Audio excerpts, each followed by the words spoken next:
ಪ್ರೀತಿಯ ಸಚಿವರು ನಿಮ್ಮನ್ನು ಉದ್ದೇಶಿಸಿ ಮಾತನಾಡ್ತಾರೆ. ದಯವಿಟ್ಟು ಜೋರಾದ ಚಪ್ಪಾಳೆ ಅವರಿಗೋಸ್ಕರ.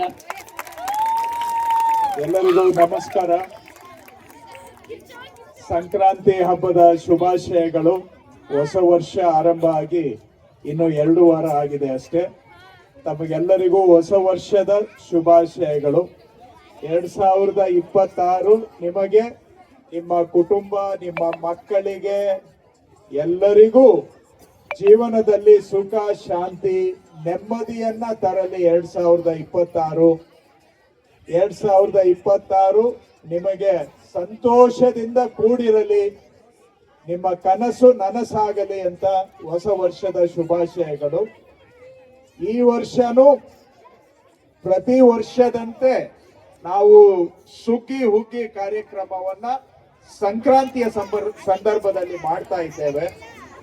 ನಗರದಲ್ಲಿ ವಾಸ ಮಾಡುವಂತ ಜನಗಳಿಗೆ ನಮ್ಮ ಮಣ್ಣಿನ ಸಂಸ್ಕೃತಿಯನ್ನ ಪರಿಚಯ ಮಾಡಿಕೊಡೋದು, ನಮ್ಮ ದೇಸಿ ಸಂಸ್ಕೃತಿಯನ್ನ ಉಳಿಸುವಂತಹದ್ದು, ನಮ್ಮ ಜಾನಪದ ಕಲೆಗಳಿಗೆ ಪ್ರೋತ್ಸಾಹ ಕೊಡುವಂತಹದ್ದು, ಇವೆಲ್ಲವುಗಳನ್ನ ಒಂದುಗೂಡಿಸಿ ಸುಗ್ಗಿ ಹುಗ್ಗಿ ಕಾರ್ಯಕ್ರಮ ನಾವು ಮಾಡ್ತಾ ಬರ್ತಾ ಇದ್ದೇವೆ.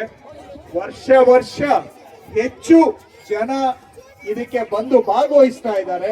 ಹಾಗಾಗಿ ಇದನ್ನ ಒಂದು ದಿನ ಮಾಡಿದ್ರೆ ಸಾಲೋದಿಲ್ಲ ಅಂತ ಹೇಳಿ ಈಗ 2 ದಿನಗಳಿಗೆ ವಿಸ್ತರಣೆ ಮಾಡಿ 2 ದಿನ ಸುಗ್ಗಿ ಹುಗ್ಗಿ ಕಾರ್ಯಕ್ರಮ ಹೆಚ್ಚು ಜನ ಭಾಗವಹಿಸ್ಲಿಕ್ಕೆ ಅವಕಾಶ ಮಾಡಿಕೊಡ್ತಾ ಇದ್ದೇವೆ.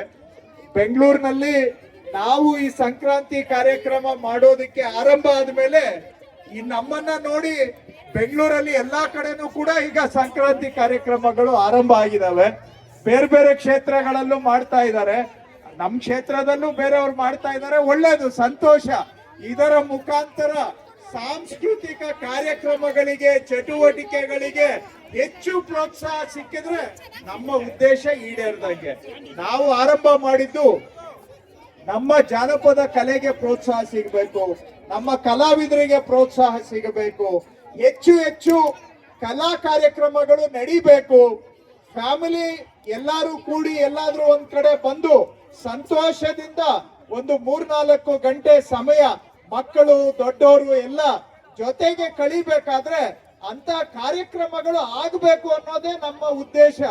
ಈಗ ನಮ್ಮಿಂದ ಸ್ಫೂರ್ತಿಯಾಗಿ ಬೇರೆಯವರು ಮಾಡ್ತಾ ಇದ್ದಾರೆ ಅಂತ ಹೇಳಿದ್ರೆ ನಮ್ಮ ಉದ್ದೇಶ ಈಡೇರ್ತಾ ಇದೆ ಅಂತ ಅಲ್ಲಿಗೆ ನಮ್ಗೆ ಸಂತೋಷ. ಯಾಕಂದ್ರೆ ನಾವು ಆರಂಭ ಮಾಡಿದ್ರಿಂದ ಇವತ್ತು ಬೇರೆಯವರು ಮಾಡ್ತಾ ಇದ್ದಾರೆ. ಅದರ ಮುಖಾಂತರ ಎಷ್ಟೋ ಕಲಾವಿದರಿಗೆ ಅವಕಾಶ ಸಿಗ್ತಾ ಇದೆ, ಕಲೆ ಉಳಿತಾ ಇದೆ, ಕಲೆ ಬೆಳೀತಾ ಇದೆ, ಜಾನಪದ ಕಲೆಗಳಿಗೆ ಪ್ರೋತ್ಸಾಹ